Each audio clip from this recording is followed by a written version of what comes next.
Hi!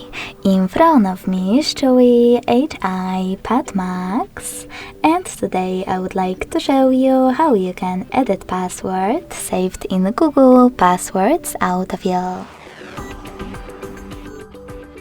Begin by going into Devices Settings and scrolling all the way down to access Google section.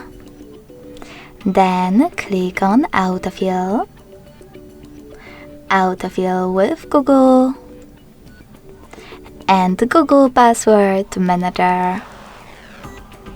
Finally, just tap on one of your passwords that you wish to edit and enter your current login method to access it. Then select Edit button right next to the Delete one and change wherever you wish to.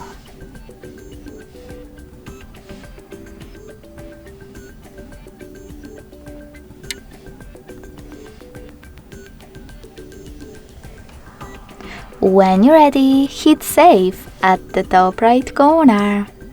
So when I do that, as you can see, my password has changed.